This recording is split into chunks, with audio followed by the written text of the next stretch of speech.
देखो, एक छोटी सी नौकरी भी कोई करता हो ना, उसका मालिक उसको खाली नहीं जाने देता। हमारे देश के राष्ट्रपति जी से अब्दुल कलाम आजाद, उन्होंने अपनी बुक लिखी है। जब वो अपनी नौकरी करते थे, रिसर्च करते थे, वो मिसाइल्स वगैरह, बॉम्ब, ये वो बड़ी अच्छी रिसर्च करते थे। उनके साथ स्टाफ भी था 40-50 उनके एम्प्लॉयज का। जब वो रिसर्च करते थे, उनमें बाकी सारे जो आते थे 8 से 5 या 9 से 5 नौकरी करके निकल जाते थे। उनमें से एक उनका एम्प्लॉय था, वो जब रिसर्च करता था, फॉर्मूलाज पे डिजाइन करता था, तो उसको पता ही नहीं चलता था कि 5 बज गए, 6 बज गए या 10 बज गए। मस्त हो जाता था अपनी रिसर्च में। कहते मेरे को सबसे ज्यादा उसमें प्यार था, क्योंकि वो कभी घड़ी नहीं देखता था। वो अपना काम शौक से करता था और उसको पता ही नहीं था बज कितने गए। ना वो अपनी तनख्वाह देखता था, एक शौक से काम करता था। कहते एक दिन वो मेरे पास आया कि आज मेरे घर वालों ने बोला है कि यहाँ शहर में सर्कस लगी है, मैंने आज बच्चों को सर्कस दिखाने जाना है, मेरे को 5 बजे छुट्टी दे दोगे? वो कहते 5 बजे तो हो ही जाती है बेटा, चले जाना तू।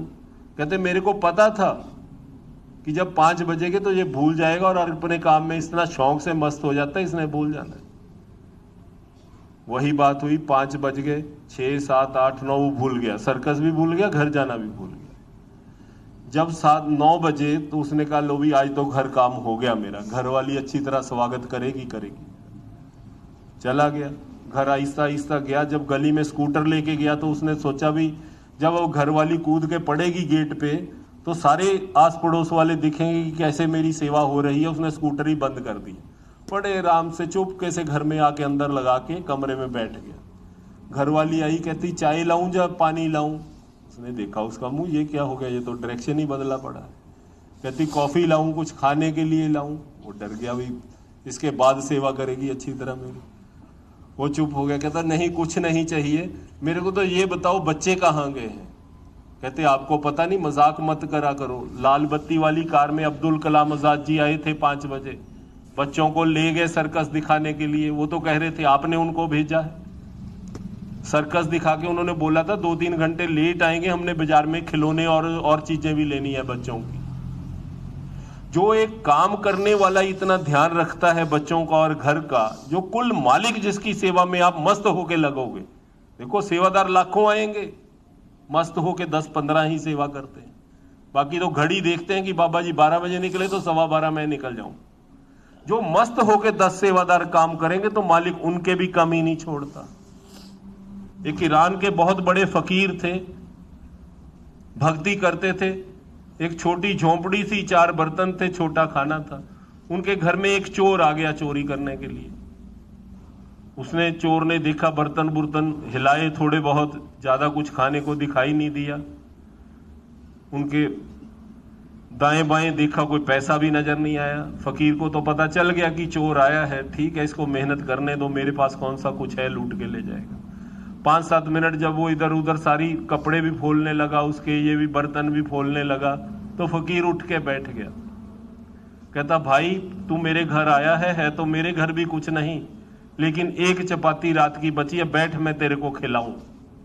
उसको बिठाया, एक चपाती खिलाई, उसकी आंखों में पानी आ गया। कहता तेरे तन पे तो कोई कपड़ा भी नहीं है, मेरे पास भी नहीं, मेरे पास एक ये कंबल है, ऊपर मैंने शॉल ओढ़ी रखी है, ये तू ले ले। उसकी पीठ पे डाल दी, तेरे को बाहर ठंड लगेगी। चोर पे शॉल दे दी। चोर की आंखों में पानी आ गया। चोर ने क्या बोला? कहता आज मैं किसी शहंशाह के घर चोरी करने आया हूं। चोरी करते तो मेरे को 15 साल हो गए, बड़े बड़े घरों में गया हूं और चोरी ही करके आया हूं, लेकिन आज किसी शहंशाह के घर आया हूं जिसने खुद अपने हाथों से मेरे को सारा कुछ दे रहा है जो उसके पास है। कहता आज मैंने तेरे घर चोरी करने आया था, लेकिन तूने ही मेरा दिल चोरी कर लिया। मैं तो तेरा ही होके रह गया, तेरा वर्ताव देख के, बिहेवियर देख के, तेरा रहने का ढंग देख के मैं तेरा ही होके रह गया। इनके घर जाओ महात्मा के, खाली नहीं आने देंगे, किसी ढंग से जाओ उसके घर में। जब गोल्डन टेम्पल बनता था, वहां एक आदमी था सोमा, सारे काम उसके फेल हो गए, बच्चों को खिलाने के लिए रोटी भी नहीं। गांव वालों ने बोला कि वहां चौथी पातशाही गुरु रामदास जी सरोवर की खुदवाई करवा रहे हैं, आप वहां चले जाओ, बड़ी संगत आती है सेवा करने, वहां तो बाहर रेड़ी लगा लेना, छोले छूले बेच लेना, संगत भूखी खा लिया करेगी और तेरा कुछ बन जाएगा। उसने लोगों की बात मानी और गोल्डन टेम्पल के बाहर आकर रेड़ी लगा ली। उस टाइम पे जो भी होता होगा, 1 रुपया इन्वेस्ट कर लिया उस टाइम के हिसाब से। शाम को काफी सेल हुई, उसने 1 के 3 रुपए बना लिए। जब गुरु साहब शाम को बाहर दर्शनों के लिए निकले, वो भी पांव पे पड़ गया गुरु साहब के कि 1 के 3 बना दिए। ऐसा गुरु कमाल कर दी गुरु ने। पहले तो पैसे का ही होता है, तिगने हो जाए तो गुरु पूरा है, अगर 50 रह जाए तो गुरु अधूरा है। हम तो उसको पैसे से नापते हैं। उसने भी देखा कि 3 हो गए, गुरु पूरा है। गुरु के पैरों पे पड़ गया। गुरु साहब ने पूछा, भाई ये कौन है? कहते ये सोमा है, पास वाले गांव से आया है गुरु साहब, इसके बच्चे भूखे मर रहे थे, इसने इधर आके रेड़ी लगा ली बाहर। गुरु साहब कहते सोमे फिर कितने पैसे कमा लिए? कहता जी 1 रुपए लगाया, 3 बन गए, 2 कमा लिए। कहते जा जाके अंदर सेवा में डाला, सरोवर की खुदवाई हो रही है, संगत लंगर खा रही है, पैसे की जरूरत है, जा जाके अंदर गोलक में डाला। सारे देख रहे थे, वो जाके सीधे साधे लोग थे उस टाइम पे, उन्होंने 2 रुपए डाल दिए। सारी रात सोचता रहा कि मेरा तो जो हाल था वही का वही रह गया। गुरु भी मांगने वाला मिल गया मेरे को, गुरु भी लालची टाइप लग रहा है। 2 रुपए वो ले गया, प्रॉफिट तो यही खाई जा रहे हैं इस संस्था वाले, ये संस्था भी ठीक नहीं। चलो उसने बोला और कोई ऑप्शन तो है नहीं, अभी देखो 2-3 दिन। दूसरे दिन की 5 रुपए बचे, गुरु साहब निकले 5 सेवा में डलवा दिए। अगले दिन 7 बचे, 7 सेवा में डलवा दिए। 10-15 दिन सेवा करने के बाद सोमे ने सोचा आज कोई अंदर मैं भी देख के आऊं करते क्या है ये। वो सेवादारों के साथ मिलके 1-2 तसले मट्टी के उसने भी गिराए, उसको सेवा का एक शौक पैदा हो गया। ये सेवादारों की संगत ऐसी होती है सेवा कि जो भी इसमें मिल जाए उसको एक प्यार और शौक पैदा होना शुरू हो जाता है। सोमे ने भी 2-4 तसले फेंके तो उसको प्यार सा शो हो गया, लंगर भी खाया। उसने कहा ये तो बहुत बढ़िया काम है, ये तो सेवा हो रही है। उसको पता ही नहीं था सेवा क्या होती है। उस दिन उसने 21 रुपए कमाए, गुरु आने से पहले ही उसने 21 रुपए गोलक में डाला है। गुरु साहब आए, कहते आज कितने कमाए सोमे? कहता 21 कमाए थे, 3 बजे तक, शाम को 3 बजे ही गोलक में डाल दिए गुरु साहब। गुरु साहब कहते आज तूने खुद डाले हैं ना मेरे मांगने से पहले, आज से तू सोमा नहीं सोमा शाह होगा और तेरी 21 पुश्तें सोमा शाह ही रहेंगी। आज भी उधर गांव में, अमृतसर के पास गांव है, वो शाह परिवार ही खवाया जाता है जिनके घर में एक तिनका नहीं था। गुरु के मुंह से एक वर्ड बुलवा लिया हमने, एक, हमारी तो क्या अगली सारी पुश्तें भी शाह ही खवाएंगी। हुक्म और प्यार, ये 2 चीजें सेवा में बहुत काम आती हैं। मालिक ने एक वर्ड भी बोल दिया, या जत्थेदार जी ने एक वर्ड बोल दिया, देखो आज आपके जत्थेदार जी हैं, आज मैं भी हूं, चलो मेरा ही लगा लो। अगर मालिक ने ये सेवा दी है, मालिक किसी को भी सेवा अपनी कृपा और दया मेहर के बगैर नहीं देता। आज सभी को बुलाया, आप कितने शांति से मेरी आवाज सुन रहे हो। आज मालिक ये सेवा मेरी वापस ले ले, मैं सड़क पे खड़ा होकर आपको आवाज भी लगाऊं, भाई साहब मेरी बात सुनना, किसी ने नहीं सुननी। बैठना तो क्या है, आवाज बात ही नहीं सुननी।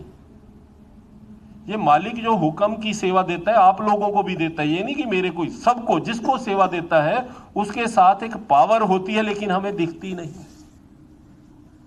वो अकेली सेवा वर्ड नहीं होती है, गत्ते का बिल्ला नहीं, उसमें क्या शक्ति है आप जान ही नहीं सकते, आपको कोई हाथ नहीं लगा सकता। सेवा हर एक बंदे को नहीं दी जाती, लेकिन इसमें जो मालिक ने बोल दिया, जिसने मान लिया वो पा गया। एक बार महाराज जी के घर में शादी थी, वो कार्ड देने आए, कहते महाराज जी शादी है, जरूर आइयो। वो कहते शादी है कहाँ पे? पटियाला कार्ड देने गए थे, कहते चंडीगढ़। महाराज जी बड़े भोले हो गए, कहते चंडीगढ़ को कौन सा रास्ता जाता है? कहते महाराज जी कमाल है, सीधी GT रोड चंडीगढ़, आप पूछते हो रास्ता कौन सा जाता? कहते नहीं नहीं, अगर मुरिंडा से होके जाओ फिर कैसे लगेगा, वो ठीक रहेगा, उधर से बारात लेके जाना। सारे कहते ठीक है जी, मानता कौन है? अब जो चंडीगढ़ को सीधी सड़क जाती वो 6 लेन थी, जो मुरिंडा से जाती थी वो बड़ी गांव से होके जाती थी। वो कहते महाराज जी को क्या हो गया, गांव में घुस हो रहे हैं कारों को, 50-100 कारों ने बारात लेके जाना है कि कौन सा डायरेक्शन बता दिया, रास्ता ही नहीं आता। जब बारात लेके गए, राजपुरा वाले चौक में आए तो कार दूल्हे की ट्रक के नीचे घुस गई, चोट लगी, नाक पे पट्टी की, हाथ पे की, चलो बचाव हो गया, कार तो सारी टूट गई। शादी हुई, वापस आए, महाराज जी के पास आए, कहते महाराज जी अगर बताते हो अच्छी तरह तो बता दिया करो। महाराज जी कहते मैंने तो कहा था भाई मोरिंडा की तरफ से जाना।